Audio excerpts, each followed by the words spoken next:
I'm not we necessarily compete. saying give them the choice. Do you want to hang out with me or play your video game? No. They're going to choose the video game. Yeah. They No, it's probably not will. a choice. It needs to be turned off. But you've reached your time limit for the day. But if you're now we're going to go do something together. Yeah, right? if you're just telling your kid, like, don't play the game because it's bad for you and all this dopamine stuff, well, and, no, you're hurting your eyes right. and all this stuff, like, who cares about that? I'm a teenager. I could give a rat's Right. about all of that stuff. Yeah. So you can tell me till the cows come home that smoking and drinking is going to kill me, but if my friends are inviting me out to go smoke and drink, could not care less. I will live forever as a teenager. I am never going to die. So who cares about all that stuff? Yeah.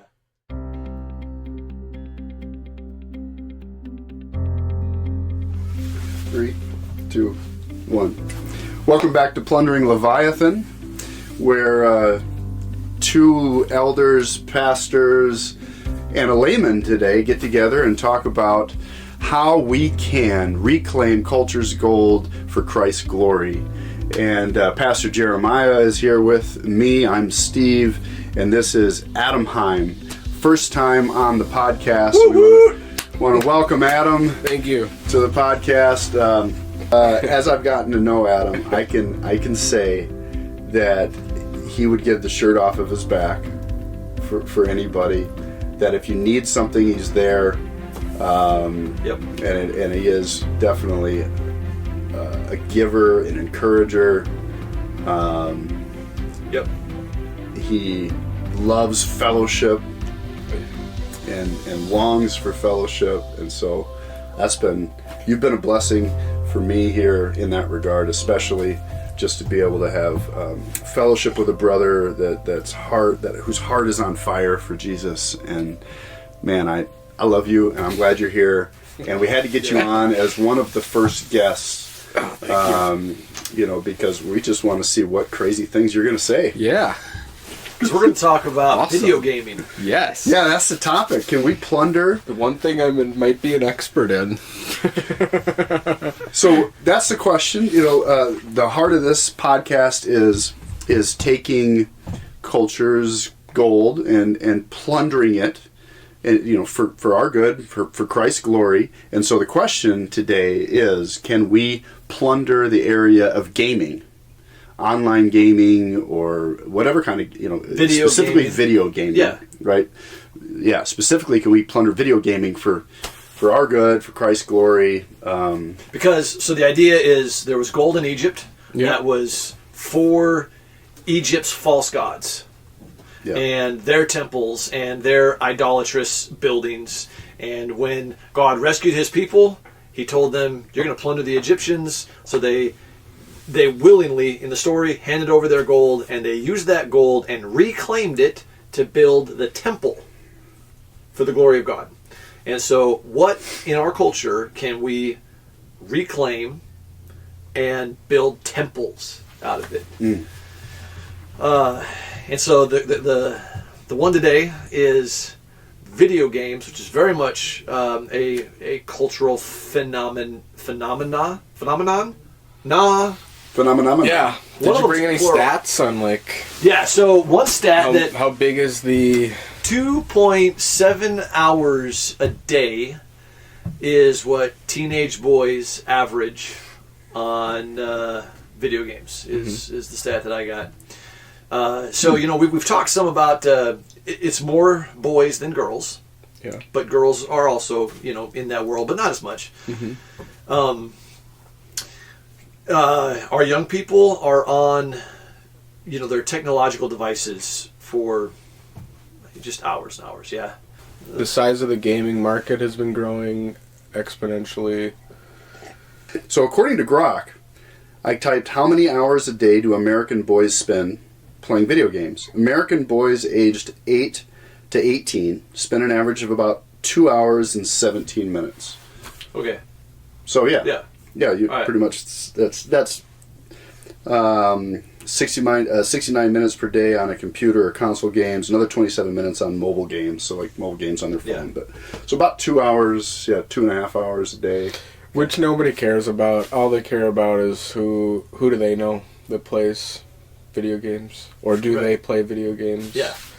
2 point whatever hours is probably low for many young boys. That sounded low. That's why I wanted to look it up, because I was like that. There's plenty of boys that just aren't playing video games. They're playing baseball or something, and they're bringing the numbers down for us hardcore true gamers. It's a lot. How many? So you were gonna say what you spend a day gaming? What I was gonna say that? Well, on a live podcast, you said it was probably more. I can tell you. Yesterday, let me think. It was at least 4 hours. Maybe more. Probably more. More than 4 hours. Yeah. Yep. I spend plenty of time playing video games. During the week, maybe less than that, but like on a Saturday, yeah, a good 4 hours is like normal, at least. Sure. Unless I got something else going on. So do you have questions? I have a million questions right now. Are you going to... Well, here, I just want to... I don't really have questions. I have some things I want to say later about some of the dangers about video game addiction. I'm just gonna say this: I don't play video games. Yeah. Disclaimer: I don't really like video games. I've never been a big gamer. I'm also older, and so the video games that I played were like Asteroids, right? Galaga. Same. I remember Asteroids. One of my first video games. So I do have some history of it. I remember my favorite game ever was on a I think it was an Atari game system or something like that. Atari 2600 maybe. That might have been it, and it was Joust. Yes. And so when I was a kid, do you remember Joust? Oh yeah. It's Jeremiah, have you ever heard of Joust? Yeah. No, I mean, you were practically Mennonite or Amish, so you wouldn't know about this. Joust was an awesome game. I could, as a kid, definitely play Joust for at least 45 minutes before getting bored, right? Yep. But so there used to be games would reach an end. And there was no more to really do with it. Like you're going to get to a level where you either beat it pretty quick or you just are so sick of getting killed that you get up and walk away. There's no more worlds to discover. There's no leveling up your weapons. There's none of this that happens. And so I fell out of love with video games pretty early. Yeah, because of most of that. Quitter. And I played sports. So just a quitter. I quit video games. I'm a quitter of video games. But also, I play a lot of sports, and so my buddies and I, we wouldn't get together and play video games. Yeah. We would go out and we'd play basketball or flag football, or we'd go to the beach and jump off the swim deck thing. So anyway, all that to say, I'm not a video gamer. So you're in a world that I'm not familiar with, but I don't want to cast shade on my brother. Okay. That's undeserved. So I'm gonna try to really restrain myself and not do that. And I don't have a question. If it's really deserved, then cast shade. Well, yeah, I'm gonna probably throw some shots. But I want them to be deserved shots. So you don't play video games. Your best shot. But you have sons that play games. You have children that are gamers. Yes, I do. Yep. Okay, so that would make two of us. I don't play games, video games. You're outnumbered. I have thoughts on video games.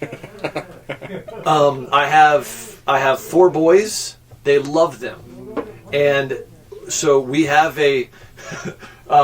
We used to not even have a TV.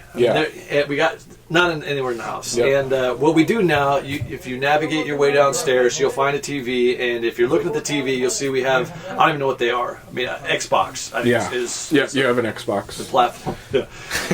And so they have a handful of games. So what I'm saying is, you're not a gamer, but you're not a teetotaler of video games because they're allowed in your home. So you've got some, at least some tolerance, some freedom there. So now I would be in functionally. So emotionally, I would be a teetotaler. like we wouldn't have a TV. But functionally, I can't say that because functionally we have a TV and we have gaming system, and my boys spend time, not 2 hours and 17 minutes a day, but time throughout the week. Don't worry, mine are making up for it. So, all right. So that to say, like, we're not coming as hardcore anti-gamers. We can't be because of our home life. We can't honestly be anti-gamers and have kids under our roof. Yeah, because otherwise you'd be hypocrites. Otherwise we're hypocrites. Yeah. So, so what this conversation has to be is how do we plunder this thing that I think all three of us would say there are casualties of war. Oh yeah. In the video gaming world. Yeah. So how do we plunder something that has clear evil connections and build temples out of it for the glory of God instead of the glory of Baal? Yes. All right. Okay. Okay. So maybe the first question I think it would be helpful to set up is, can you just give us a quick snapshot when you talk about video games? What's that world look like for you? Like, what's your setup? Like, where do you play them? Okay. How much time would you say you play? What time of day or night? Yeah. Or all the above would you play? And maybe kind of categories of games. Just kind of give us a picture of what that looks like. So I am a mature gamer at this point. So, I started off asking for the Nintendo for Christmas and, rejoicing over every game that you got from Santa and, all that stuff. So we went from Nintendo on through the Nintendo 64, and then I got saved and probably took about 7 years off of any media for the most part. We did watch some like Christian movies and stuff like that, but for the most part we didn't have a TV where I lived, and so I was unplugged for a long time. When I eventually found my way back into gaming, it was PC gaming. And so now at home I have my rig on my desk where I have my very large monitor and my secondary monitor, and I have my mechanical keyboard that goes and my mouse, and I have a mic that's on like a swivel thing with my headset. I'm like fully geared. Recently I just got an upgrade and I put a light bar over my main monitor so that I don't have to have like a light from behind me shining on it. It's like that light lights up the monitor, so it's better for the eyes, stuff like that. So I have an advanced setup. I'd say it's not state of the art in terms of the PC specs, because it's old PC kind of Frankenstein personal computer. Personal computer? Yeah. So it's old technology, but runs the newer games fairly well.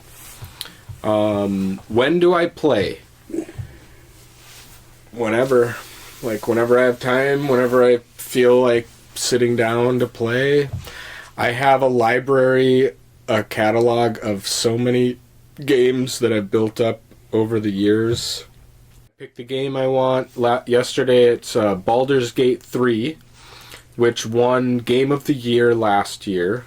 It is the best rendition of basically Dungeons and Dragons, the fantasy role-playing board game style game, converted to a computer game, right? So they've got a long story that branches off in different directions with multiple characters that all have their own stories. So that's what I was doing yesterday's. I'm closing in on the final act of that story with my group of people that I've spent time with along the way. And so Dungeons and Dragons like is fantasy fighting adventure. Yeah, it's telling a great story alongside strategic battles. It's a the action is not happening live. You take turns. So when a battle starts, everything stops all the different units on the board or in the picture in the vicinity freeze, and then it's like one by one. So I pick like, okay, this group of my 3 guys can go at this time, so I'll pick one of them, move them, attack something, or cast a spell, or do something like that. So I love the strategy that's involved in that kind of thing. It's kind of like chess. You have this board. Each piece has its different abilities and moves that it can do. And, you know, you have to overcome the challenge of whatever is put before you. So that's one of my library. Another game I play a lot lately, basically I have on my phone that's called Eternal. And it's basically like Magic the Gathering, if you're familiar with that card game, or other card games like Yu-Gi-Oh! Or Pokemon. So it's a card battler, so you play against somebody else, and you've fashioned a deck based on the kind of strategy that you want to use to play the game. And there's thousands of cards and, you know, hundreds of different strategies to pick from. So I'll get on there and I'll play a few games or something. Okay. Those are my 2 main games right now, and I could go through many, many more. But the Baldur's Gate. Boulders. Baldur's. It's a name, Boulder, and it's that's the name of the city. Baldur where it takes place. Baldur's Gate. Baldur's Gate 3. Yeah, so it's the third one. The third one. Yeah. Baldur's Gate. So this is what the characters kind of look like. Is that the one? Yes, that's the one. Yep. So you said playing with other people. So that's like an online community. That one I play with. You can play with other people, but I play solo. Okay. But the other people I'm talking about are the characters in the game. So you get companions that travel with you. Okay. So you can have up to 4 people in your crew at once. However, I have a mod, so I can have all my people in my crew at the same time. So we've been rolling like 9 deep lately. Okay, here we go. Let me list off. Let me just like shoot like a shotgun, right? It has like pellets, right? Like BBs, like lots of them. Yeah. Let me just shoot that, and then you can dodge as many as you're able to dodge after. Matrix style. Right, Yeah. Matrix style. Here it is. Yeah, I'll just eat them. Yeah. It'll be like Kirby. You guys know Kirby? The car? No, he's a video game character that can suck things up and then spit them back out, repurpose them. Did you say video game character? Yeah, so you shoot the shotgun at me, and I, as Kirby, I just swallow it all. Like, I know who Mario is. Yeah, Kirby's kind of like a little after Mario. Yep. All right, there we go. Good job. Steve mentioned, I'd love to talk about the addictive element at some point. My family is huge into table games, like board games, that don't have the same dopamine hit that you get when you're going to play a video game. Right? My boys love our table games. They don't have this uncontrollable craving for them the way that they do. I don't know. I know we have a game called Minecraft. They have this weird It's a world building game or whatever, right? Where you build your own world. Yeah, if you played it, you might understand. Right. Okay. So there's an addictive element. I want to talk about that. So second thing is going to be I want to talk about maybe time usage. Yeah. So you have and this is anything. So this applies to anything, but when we're talking about gaming, it's such a huge part of our culture today, especially for young men. That how do we think about gaming in light of like Ephesians, where Paul's talking about redeeming time? Yes. Right. Okay. So that the third thing would be sort of the isolation element. One of the things I love about we're talking about games, so I'm just comparing games right now. When you have a table game. So they can be a board game, card game, but a table game. There's this face-to-face interaction, right? Just out of necessity.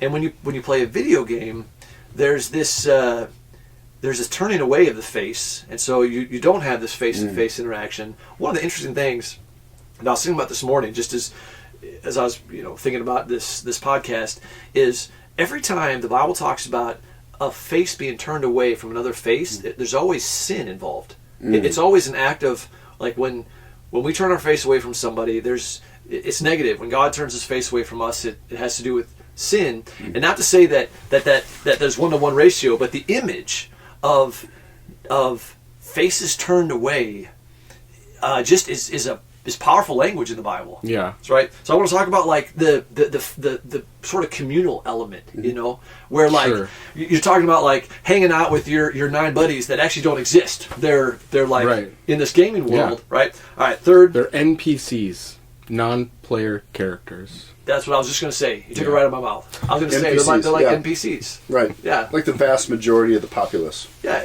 And right. There's human Right. NPCs too. Human NPCs. Yeah. Yeah. Balderdash. That's a good game too. Is that a game? Fourth, no, I don't know. Fifth, I think I'm at now. So isolation element. So the facing away. Now, fourth, isolation. Okay. Where when you play, generally speaking, now you can play almost any game in solo mode now, but when you play a table game, for example, you're in community, and so many of our video games tend to be isolation. Like, Okay. I remember my first time I bought a Game Boy Yeah. from a guy in school, and I had one little Mario game with it. And we were on vacation one time, and my dad got super frustrated. Years later, I realized that. But, like, we're having family time. We're driving down, America and seeing states that I've never maybe seen before, and views and family time. And here I am, just, like, isolated in this world of my own, Yeah. which I think tends to be the video gaming world tends toward isolation. Where, so thinking about that, two Did more. you have Zelda for the No. Game Boy? Okay. No, I had Tetris. I did have Tetris, Yeah. and then I had Mario. Tetris is like different. Yeah, you shape. really missed out. Content. Ooh, that's a big one. Just tends to be darker. Yeah. And so we've got a generation of young men that are growing up being addicted to this isolating event where their soul is being fed darkness. Yeah.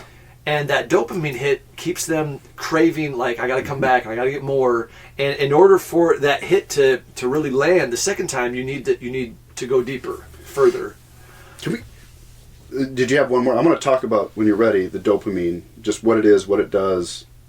Yeah, so let me give my last one, and then we'll Yep. go back to and then I'll take it You over. didn't do that with social media last We week? did. We talked a little bit about that in social media. Right. Gaming is Dopamine. unique, though, with the dopamine hits versus social media. Okay. Last one is just the idea of entertainment culture, where I find, especially, again, young men, you see their attention span is just getting cut shorter and shorter and shorter because there's this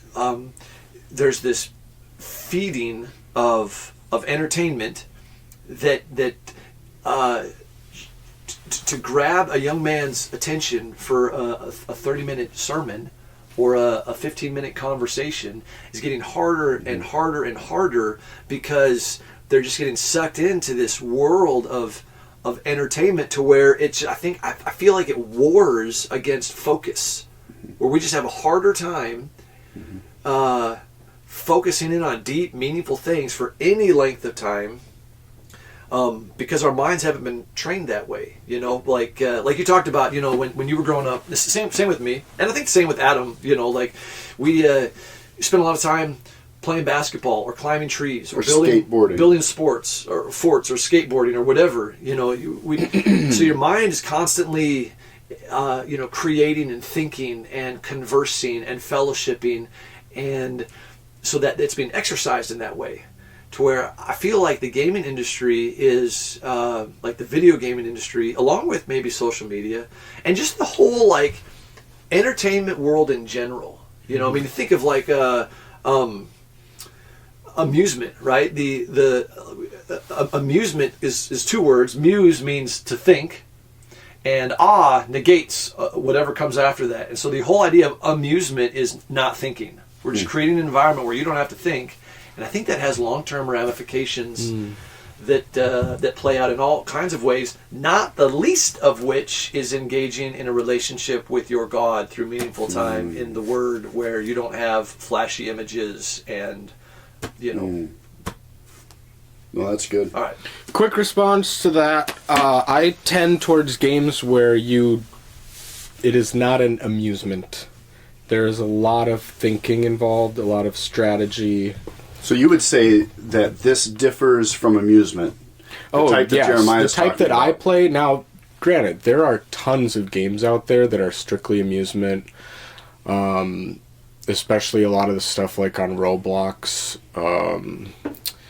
You can play any game strictly for amusement. You can get on Minecraft and just I would spend hours in some of my darker years just mining, for hours, just collecting materials, and didn't really do a whole lot of thinking. Was just there to mindless mining. Yeah, I used it as I'm not gonna think, but at least I feel like I'm tricking myself into feeling like I'm accomplishing something because I'm gathering these fake materials that I might use for something in the game at some point, but usually never did. And that world is long gone, and and it's in a virtual world somewhere. Yeah. There's nothing concrete, physical that you're building here. Right. You could go out and actually mine something in the real world and build something with it, but you're actually in a virtual world mining things to build more things virtually. Yes, and now there are other examples of people like Minecraft, for example, that have made an actual computer inside of Minecraft, or they'll recreate the Starship Enterprise, or do these fantastic works of art that people not only can they see them, but they can interact with them by downloading that thing, and now they can play around with it, and they can add to it or adjust it or learn from it. Right? Okay. All in the virtual world, though. Yes. You say they can interact virtually through the game, mediated through a joystick or whatever you guys call them nowadays. Yeah. I go back to actual Atari joystick with the thing on the top, and then I use a mouse and keyboard for the most part, but on the controllers you get your joystick. Yeah. Exercising thumbs. So in time management, I probably spend too much time playing video games. I definitely have spent in my history too much time playing video games. Yeah, go ahead. I was just going to say, we're not trying to tag up on you, right? No. But I know that my experience will be beneficial for others. Other people can relate. But I know myself. I know there's. We didn't sit Adam down to exercise church discipline because he's excessively gaming. We did. He did. I didn't do this. I invited him. Now I feel terrible. Apparently, I was set up. I'll take the hits because I am a defender of gaming because I know there's been tons of benefit in my life. And I want to hear the benefit, like how the thinking aspects. I can see a place for gaming in our day-to-day life. I can see dangers in so many things. We don't want to just shut out everything that the world has because it's a dangerous. It could be addictive, or it could be detrimental to us, deleterious to our health. So throw back to the last episode if you want to go look at that one. But we don't want to eschew all those things just because they could be bad. We are to be self-controlled. Yeah. We are not. All things are permissible, but not all things are beneficial. Right. All things are permissible, but not all things are profitable. They don't edify. Not all things are profitable. Yep. Right. Right. And I'll be mastered by nothing. Right. That's what. In the end, we want to be self-controlled and not be mastered by the thing that we're using. Yep. And so my question, I guess I would have this: as Christians, we are to go out and make disciples of all nations. Like we have pretty much one job. Yeah. Yeah. As Christians on this planet. Yeah. There's only really one constructive thing that we can do here that we cannot do in heaven. Right. Right. And that is make disciples. Right. Yeah. Because when we get there, we're going to meet all the disciples in heaven. There's nobody to convert. So I would ask the question, does that mean we need to spend every ounce of our energy, every moment of the day making disciples? Well, not necessarily, but... Well, we know that's not true, right? Jesus spent many hours isolated in prayer. Absolutely. You know, the disciples come and they say, don't you know that everybody's looking for you? And Jesus, sleeping. We spend a lot of hours sleeping. By God's design. By God's design, we spend 8 hours of our day, roughly. Depends on if you're playing video games or not. Yeah, probably 6. You know, right. So 6 to 8 hours a day. Sleeping. I'm sorry, Adam. Sleeping. You were ambushed. And so there's room for entertainment. There's room for amusement. Maybe. There's room. That's the question. Is there? Okay. Well, not sort of is there, but what does that look like? Because you talked about, like, we're all Christians. And one of the reasons I'm so happy to have Adam on is because I have all these questions. Like, it just seems like this is enemy gold. That you can only so much of it feels like, you know, it's stamped in a way that you can't use it for temple building. Like this. So it may not be plunderable. Well, but here's the thing. So that's what I'm asking Adam, because here's a guy that in so many ways I have just the highest respect for. We have seen his character on display over the last years, over and over and over. Yeah. And he's a brother that has, in many ways, he has devoted many hours of his life to this. And so I just want to go, with all the questions that I have, help me understand how you plunder, because it seems like you can. I do want to speak. So one of the dangers, and maybe you can alleviate my concerns here, was with the dopamine thing that you talked about. Mm-hmm. So in a little bit of the preparation that I did for this podcast, I learned through Andrew Huberman, who's a neuroscientist. Yeah. You've seen his stuff on gaming and what he talks about with dopamine hits, right? Yeah. And yes, we get them from social media as well, but in very small increments. And the way they get you in social media is the constant pinging. Right. Every time you get a like, every time you get a message, it's the constant small hits, small hits of dopamine. Where with gaming, they can be big hits. So dopamine is a baseline it's not a neurotransmitter, it's another neuro thing that moderates your overall feelings of good, right? The feel good or reward. Yeah. And so you have a baseline amount of dopamine flowing through your body all the time. And when you do something exciting or fun, you get a spike. And so he said that with gaming, as a neuroscientist, I guess he knows these things, your spike in dopamine can be from 75% increase to 300% increase in baseline, in baseline dopamine, right? He said just to compare that to something like having nicotine, for instance, would give you a 100% increase. So that doubles your level of dopamine. Yeah.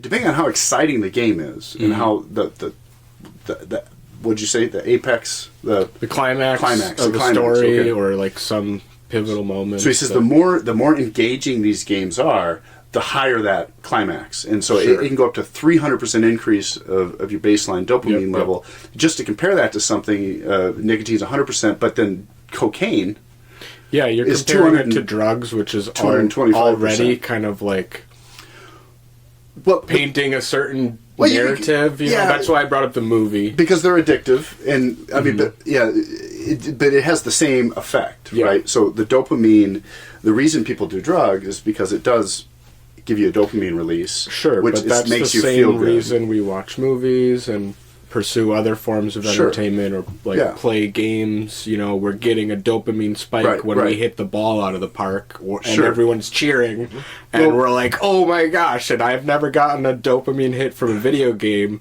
that's equivalent to hitting a home run in a baseball game. Well, that's good. I mean, that's good to know. And again, this is just a neuroscientist. I don't know. I'm just that he's probably the reason why I do that is so. because people automatically go to drugs, and then that has like a negative connotation with everybody of like, oh, it's just like doing cocaine.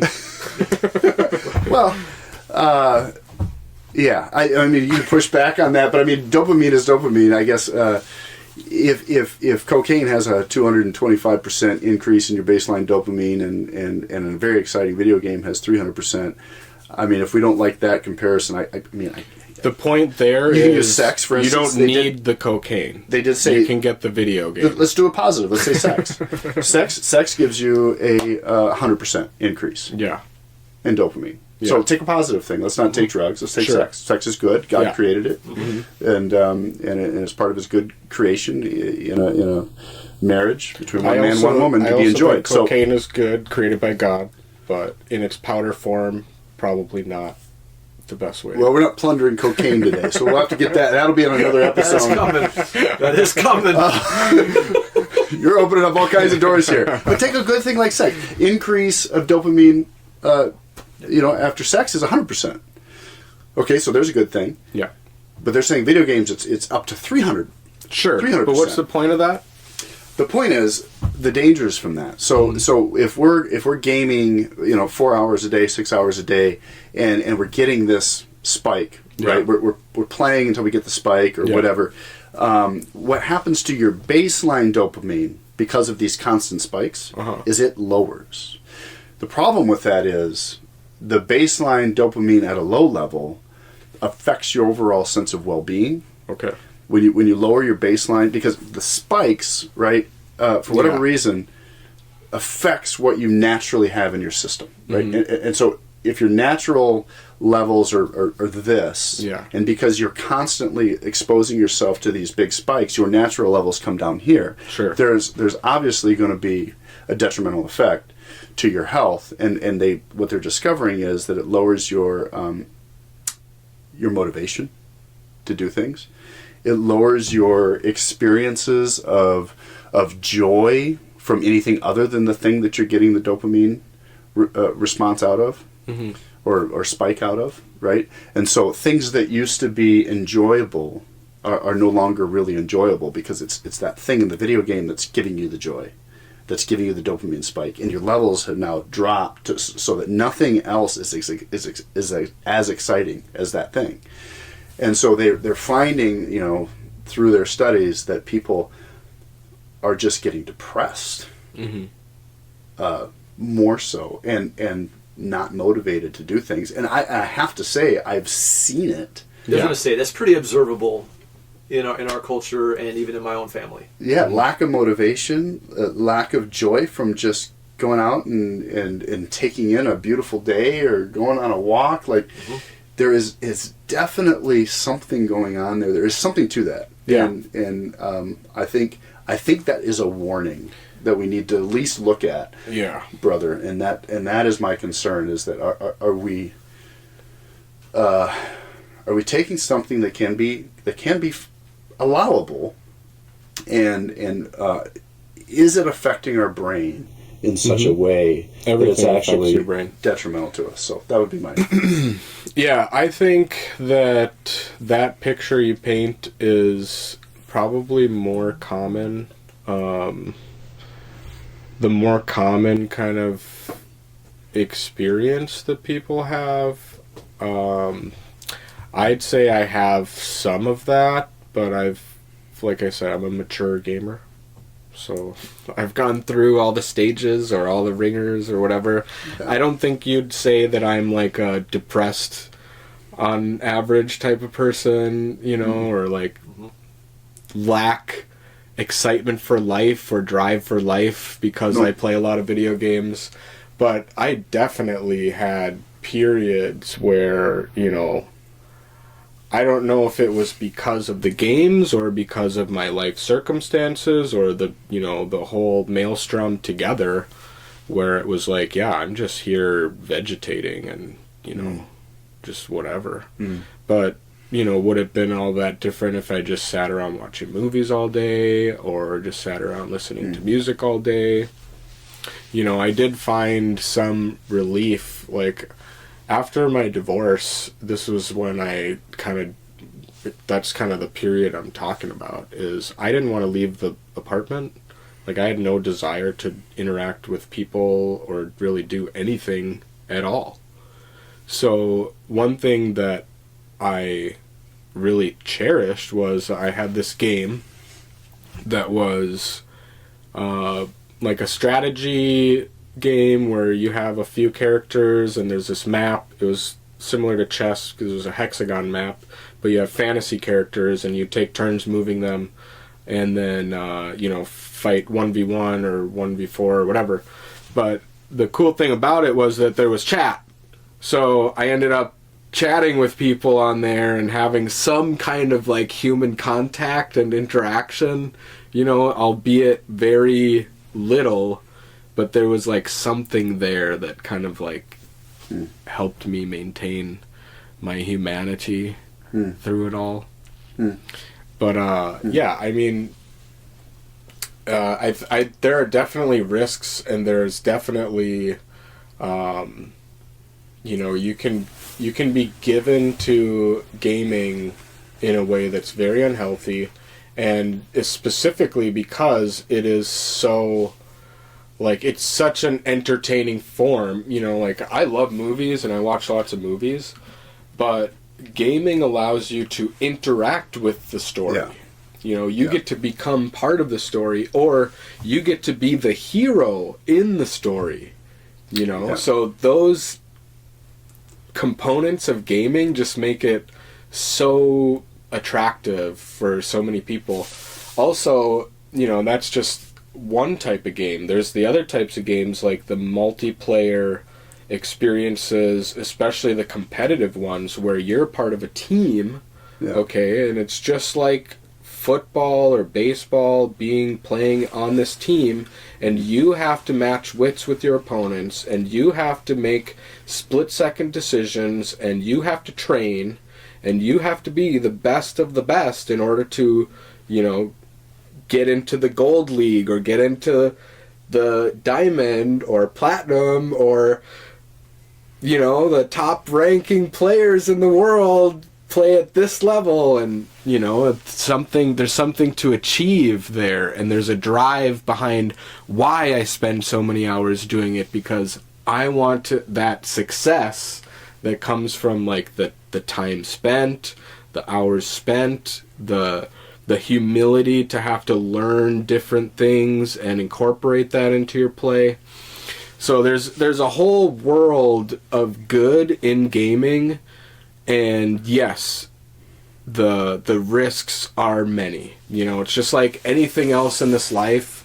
There is nothing unclean of itself, but it's what passes through our hearts or how we use them that we turn things either clean or unclean. What are the couple, from your perspective, a couple of the biggest risks? Biggest risks?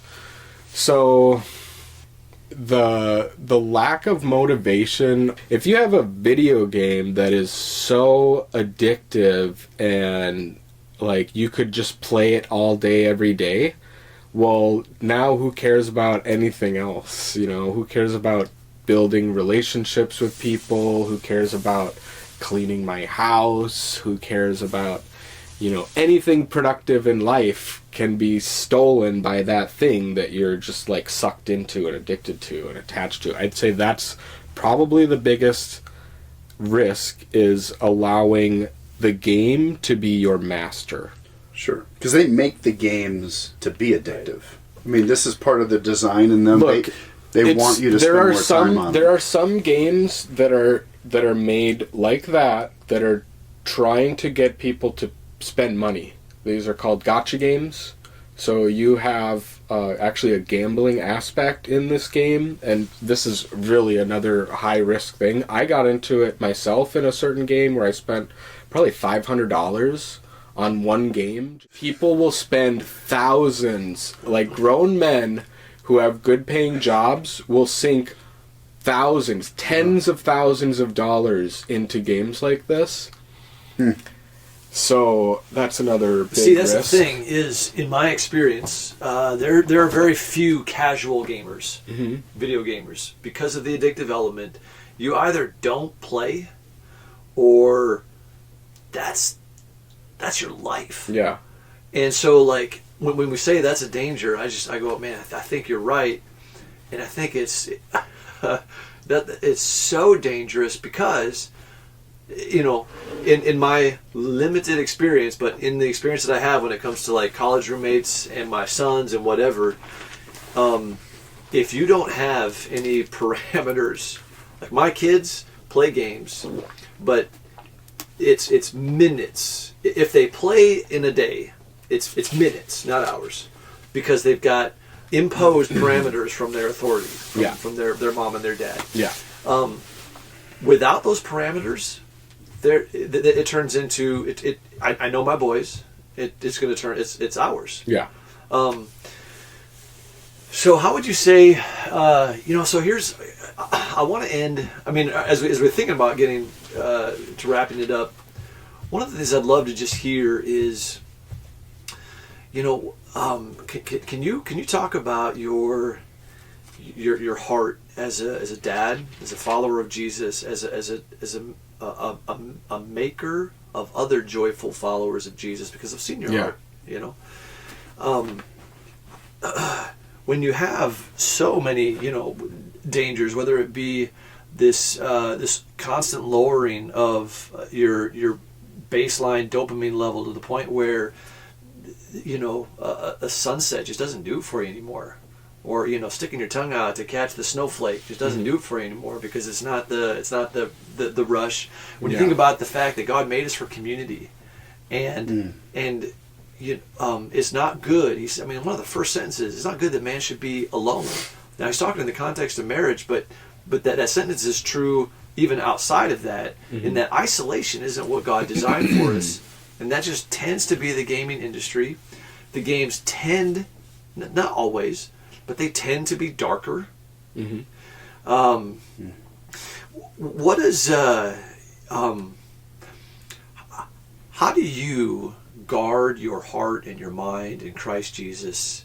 How do you engage in the gaming world as a dad who loves his kids? I mean, one of the things we didn't mention is Adam and his beautiful wife Sarah adopted just recently, and so your heart for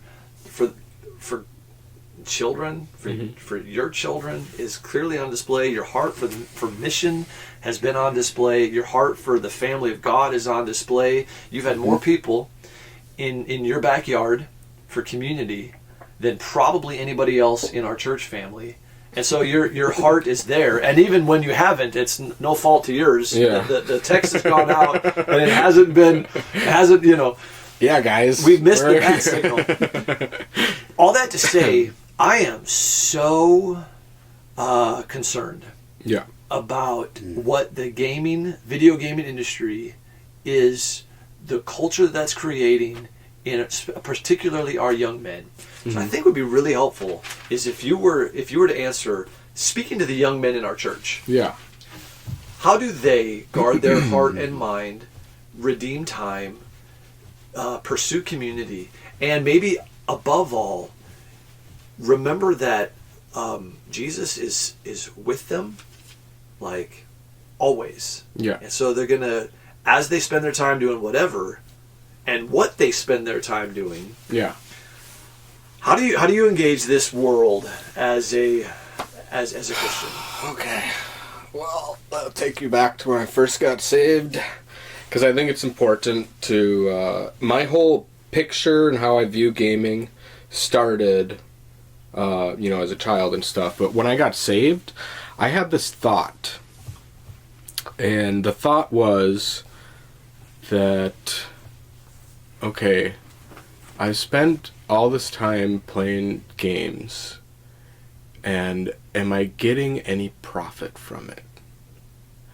And that really caused me to take a step back and evaluate how I ought to spend my time. And I gave myself to the church. I gave myself to reading the Bible. I gave myself to going whenever the church doors were open. I was there.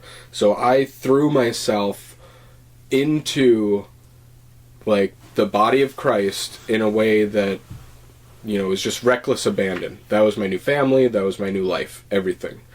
So and as I said earlier, my first commitment was to join a like a discipleship program that took me on a 7-year hiatus from, video games, from secular music, from secular television, movies, anything like that.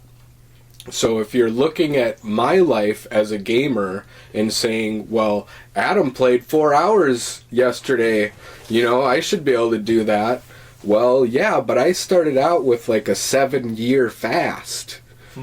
So, take that into account when you are like judging how you ought to live your life, and make sure that your priorities are right, because you can easily lose out on maybe a future spouse. You can lose out on a longtime friend, or just a church fellowship, because you sunk yourself into something that is gobbling up all of your time and effort and energy, and not, seeking other things that are good. So there has to be balance, in everything in our lives. Yeah. If I sat home and watched movies all day long, I would be imbalanced, totally out of balance, right? Same thing with video games, same thing with anything else. There has to be priority. You have to prioritize relationship first in your life, above everything else.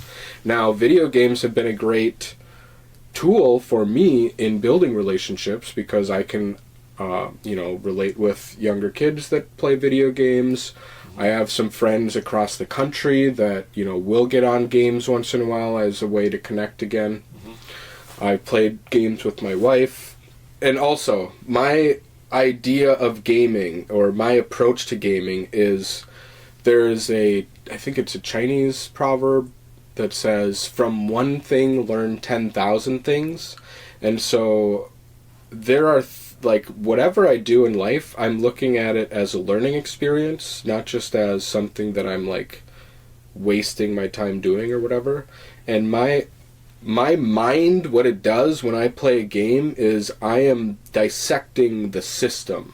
So I am learning like all the different ways that this system works. If I do this, what happens? What's the reaction? How far in this direction can I go, and what is pushing me back? And these systems, all these different gaming systems, are valuable to like other systems in life, or how reward punishment scenarios. Like there's so much to be gleaned from the systems that are games. And there's probably many other things I could say about all that stuff, but I don't approach games just strictly from like I just want to go have fun mentality. I'm like, oh man, like the Baldur's Gate, I played it for 600 hours, and I haven't beaten it yet. Wow. And you can beat it in like 100 hours or something like that. But I started over so many times with different characters, because like my thing is like I want to learn the system. And so as far as a father, right? So I have these 2 kids, and part of Sarah and I's not allowing gaming to be our master is like, hey, why don't we bring some kids into our lives that will force us to take time away from gaming and attend to our children and stuff like that. So sometimes you just need to commit yourself to doing, and that's me in a nutshell, is I need to commit myself to doing things that will cause me to not do the other thing. Like if I'm just being lazy all the time, then I need to get a job, commit myself to a job so I'm making money instead of wasting all my time. And as I look at my kids and I think, okay, how much time is good, and what's good for them and all this, my main goal is for them to acquire the same heart that I have, which is like, I am responsible for this myself. Like I don't want my kids to,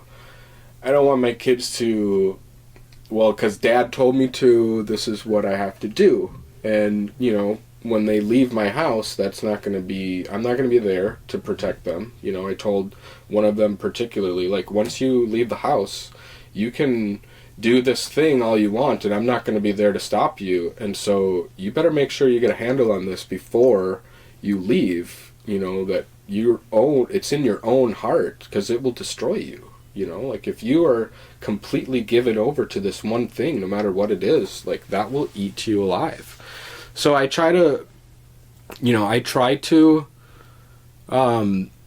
limit their time, but I don't put that much limit on it. You guys would probably laugh at how much, limitations I put on screen time. How do we plunder Leviathan in gaming? Like, so I don't want to compare it to like, it's better than this thing that's a bad thing. Whether we're talking about like drugs or constant television or whatever. Well, it's just the same. Or no, that's not plundering anything. Mm-hmm.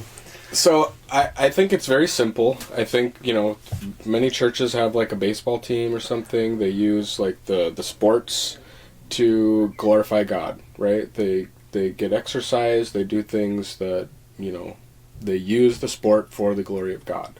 You have many Christian athletes that are celebrated because they are glorifying God in their position as a Christian athlete. Right. Ultimately, it's just a game that will be forgotten, that means nothing, Correct. that could or could not exist. Yep. In the grand scheme of things. Movies is a closer example to gaming in that you have a lot of good Christian movies coming out lately where there's been an effective plundering of the culture, of the movie culture in the movie sphere. And, using the screen, the silver screen for the glory of God is getting better and better. I think you're right. And so you're saying this can be done in the gaming world also? I believe it can. I believe, I saw one game that was very interesting. It hasn't come out yet to my knowledge, but it's basically a virtual experience in the Holy Land. And so it's kind of story driven, and you'll go visit like the different, main places and stuff like that. Rauch or Rosh? I don't know. Rauch. Yeah, I saw that too. So there is great potential, and even not specifically Christian stuff, but like maybe something like if you look at like classic literature, like Great Expectations or some of these great works where you would say these exalted, like I think of Moby Dick, they personified good values and truth, in a way that was attractive, beautiful, and grand, And so I think that there's so much opportunity for that in gaming for us to win for the glory of God, whether it be just an amazingly crafted game that is, promoting good values and truth-seeking and the kind of things that we want to promote in our kids. So that's one way it could look, is actual Christian games or virtuous games. Yeah, virtuous games. What's another way? Is just the excellency. When I just said that, I'm not speaking about like Christianized games necessarily, but a game that holds Christian values. Yeah, that's why I said virtuous. Yeah, right? But it doesn't necessarily have to be like you're John the Baptist, go out and preach. Sure. Or whatever. Right, Which might be fun. Collect locusts. Yeah, or how much honey can you acquire? No, but it could be a virtuous game. It could be taking Christian principles and godly principles and applying them to a game that looks secular. Yeah. Or whatever. Yeah. And my argument is that, games are so powerful and so addictive that the church, it behooves us to really harness that power for the glory of God. Any great invention, like the atom bomb or these different, amazing inventions and technologies like AI that's coming around the corner, that's here, that's fast approaching. Like these things, we have to steward them for the glory of God, or somebody's going to use it to blow up, cities. Yeah, and that's the question with gaming that I see is I think gaming has been so dangerous. The question is, can we redeem that thing that has been so dangerous? Yeah, and I'll give you an example in my own life, and just to cap off that train of thought too, though, is like virtual reality is also coming and getting better and better.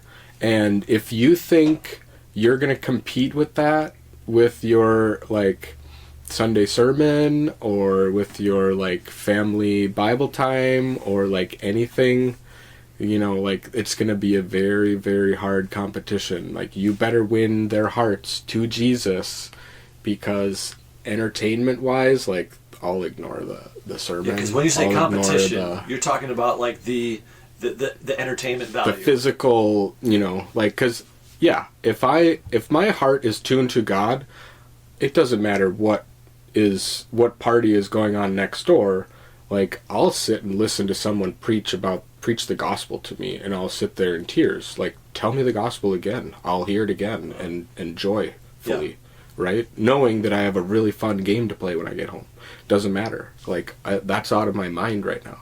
So anyways, virtual reality is coming, so we better get our act together and start harnessing this power, because it's more and more going to people are just going to lose themselves in that virtual world. So my son Dennis, he was addicted to Roblox, in a particular game where very flashy, bright colors, and it was all about the dopamine hits. And so like what you do in this game is you collect honey.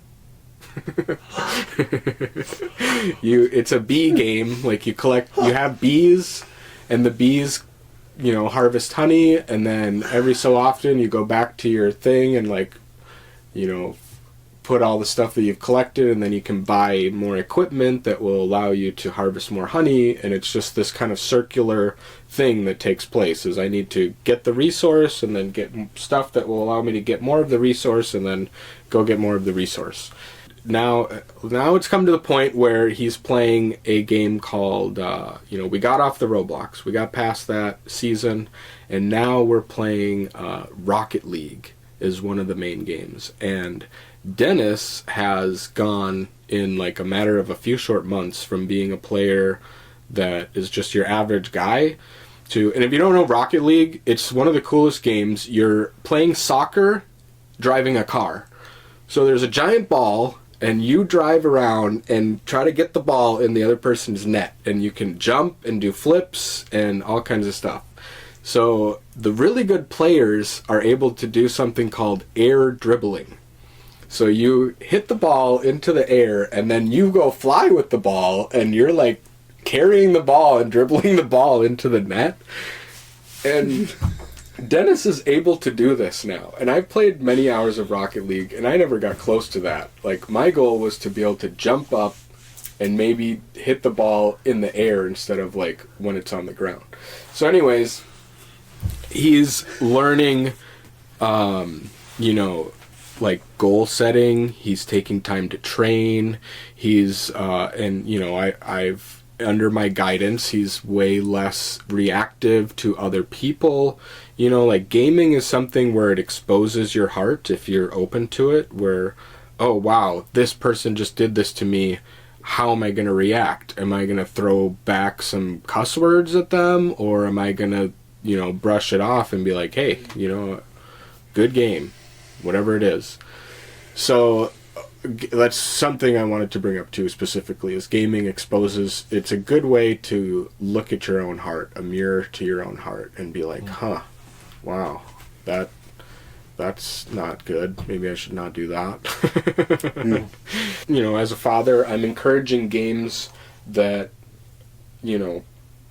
that are not turning off your mind, that are competitive in nature sometimes, that are, pushing you to be more than you are right now, like to grow and to learn and to understand more, whether it's about the game or strategy, yourself. So Well, I'm thoroughly unconvinced that it can be plundered. In fact, I may be more convinced than ever that, in fact, they are dangerous. Excellent. So You're definitely just like a sword, you know. You can cut your enemy to pieces, or you can fall on it.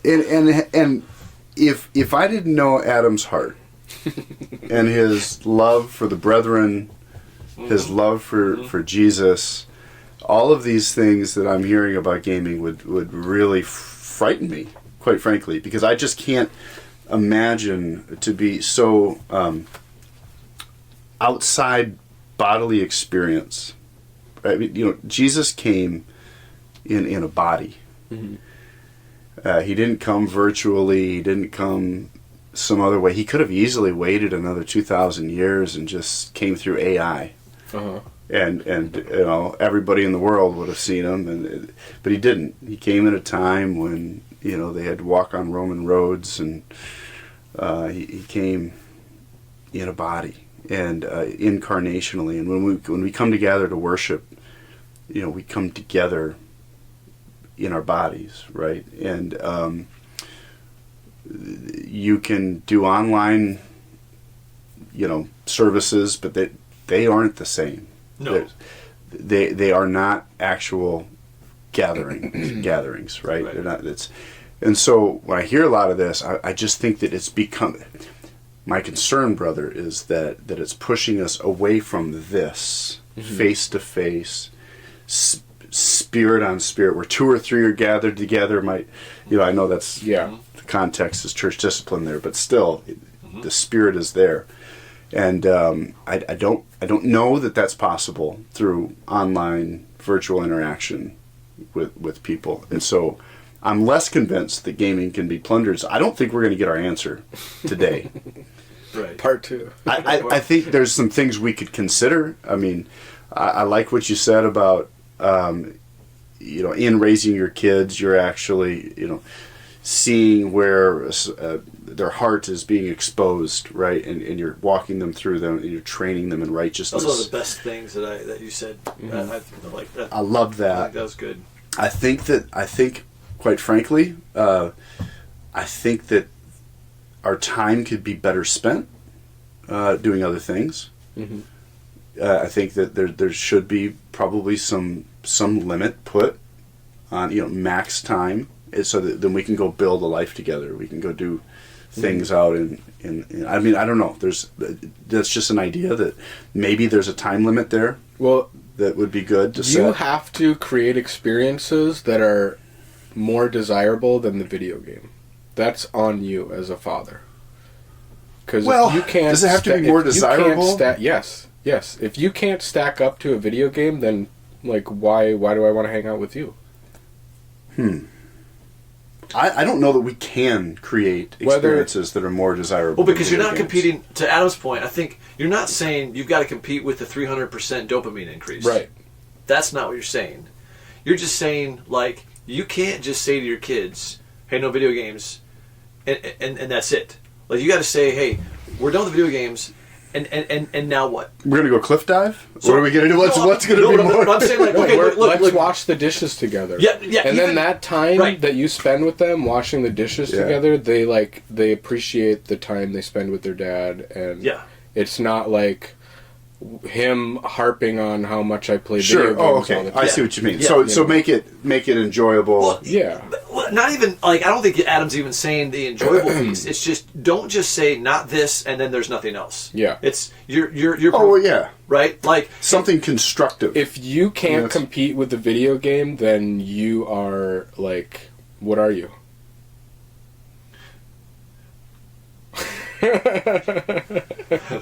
I don't think that's my thing. I don't think I'm not we can necessarily compete. saying give them the choice. Do you want to hang out with me or play your video game? No. They're going to choose the video game. Yeah. They no, it's not will. a choice. It needs to be turned off. But you've reached your time limit for the day. But if you're now we're going to go do something together. Yeah. Right? If you're just telling your kid like don't play the game because it's bad for you and all this dopamine stuff. Well, and, you're hurting your eyes and all this stuff. Like, who cares about that? I'm a teenager. I could give a rat's about all of that stuff. So you can tell me till the cows come home that smoking and drinking is going to kill me, but if my friends are inviting me out to go smoke and drink, could not care less. I will live forever as a teenager. I am never going to die. So who cares about all that stuff? Yeah. Yep. But you have to... Yes, you have to be present. So it's the same thing. It's the same thing with the virtual church service, right? Or like the Hollywood scene. Like you said, you cannot try to compete against Hollywood. You're going to lose every time. What you want to do is give them something that Hollywood cannot give them. Exactly. And that is flesh and blood together, worship, fellowship. And so I think what Adam's saying is, as a dad, it's not just saying don't do this. It's give them something that a video game can't give them. And that's not a dopamine hit, because they're going to get that on the video game. Yeah. So you're not trying to give them a dopamine hit. You're trying to give them flesh and blood, community, relationship, love, time. One of the things I loved about your sermon today, Jeremiah recited the greatest sermon ever today. And one of the things I loved about that is when you said, when you fast, don't, have ash and make it look like you're fasting, but you said, when you fast. And I think all of us, I know I could do a better job. Oh, that's good. At fasting, because I don't always fast, and that doesn't mean fasting from food. It can be, but it could be fasting from social media. It could be fasting from other good things, other gifts, right, that God has given us. It could be fasting from video games. Yeah. So it takes about 2 weeks to overcome a habit. It takes 30 to 90 days to reset your baseline dopamine levels. So I would be curious to see if someone fasted from video games for 30 to 90 days. Totally. So I would love to see a gamer. I'm going to challenge you. I'm going to do it right here, right now. I want to know, like, if your family, just an exhortation. Let's just say I can't force anybody to fast. I'm just curious. Take any family. Yeah, sure. No, that idea is like, I'd be really curious to see our house. Not recently, but we were talking you've thought of this. Maybe like taking a week as a family and just like not using devices, whatever. Oh man! So we'll check back in 90 days. We'll have Adam we're back. Not gonna we're not committing to anything today. But I would be so curious to see, like, okay, what are the changes? Right. What did you discover? What new experiences? Well, I could tell you what the 7 years of there's a ton of fruit. And a ton of long-lasting, life-changing and, grounding things. One thing I do want to say real quick is another thing as a father is I would not distance yourself from them as gamers, especially somebody like you who, feels no connection to it or whatever. Yeah. Like, you want to sit down with them and see what it is that they're doing. Like, why is it that you enjoy this game so much? Like, I want to be here when you are so excited to score that goal and want to show me. And be like, wow, I got to tell my dad about this. And I want to be there for him to be able to tell me. Yeah, man. And that's something I've seen, honestly, to your credit, brother, with Dennis and Michaela. Yeah, that's good. What I've seen them... So whatever you're doing, we're coming down on your heart with this gaming thing, but whatever you're doing, I've seen 2 kids that have come alive. And they are changed. Right. And as a father, you've done a great job. Thank you. Right. And so for all this discussion of gaming, the fruit, you'll know them by the fruit. You've done a wonderful job. And so brother, take all of this, please, with just a grain of salt, because the fruit from this adoption of these 2 kids has been beautiful. And Thank you. So we're not at all criticizing or critiquing. These are just 2 old curmudgeons wrestling with this idea of gaming, because we are anti-gamers. I'll honestly say I'm just an anti-gamer. But in this world where gaming is so prevalent, we have to ask these questions. What does it look like? So I think we need to have a follow-up episode on what does actually plundering gaming look like. Let's get some stuff on paper that says, let's not do it now, but later, because we got to wrap this up. But let's put some things on paper that say, okay, here's action steps to plunder gaming for the glory of God, because I don't think we got to it today. I think we discovered some of the issues behind it and whatever. We got a baseline understanding, ways practical to stuff, live with it, what it looks like. We met a real live gamer in the wild, in the flesh. In the flesh. He is sold on it. And you tried to sell us. I'm not sold. Valiant effort. Yeah. Valiant effort. I'm you guys will have more to come play with me sometime. We have 4 stations in the office, so there's plenty of room. I'll consider it. Yeah. I don't know that I would last 5 seconds. I've tried. I would love to get you guys on Valheim. We'll be Vikings in a fantasy afterlife, just trying to build a little house. A little corner. I can't even navigate in a virtual world. I've tried. It's ridiculous. I run into walls and things. The learning curve would be steep, brother. Oh man. Yeah. So, start with Balderdash. We'll start with Balderdash. Baldur's Gate. Balderdash. That might be too dark for you boys. Do you have any final words, brother? I'm out of words. I'm out of words. Adam's out of words, and we're out of time. Thank you. Thank you for having me. It's been a joy and a pleasure. Thank you, brother. I thank you for coming. Yep. And I know that I got way more encouragement and blessing here than I expected. I will end with this because that's so weird because I was just attacking you the whole time. Told you it was gonna be like Kirby. The Apostle Paul in 1 Corinthians 10 says, "All things are lawful for me, but not all things are helpful. All things are lawful for me, but not all things edify.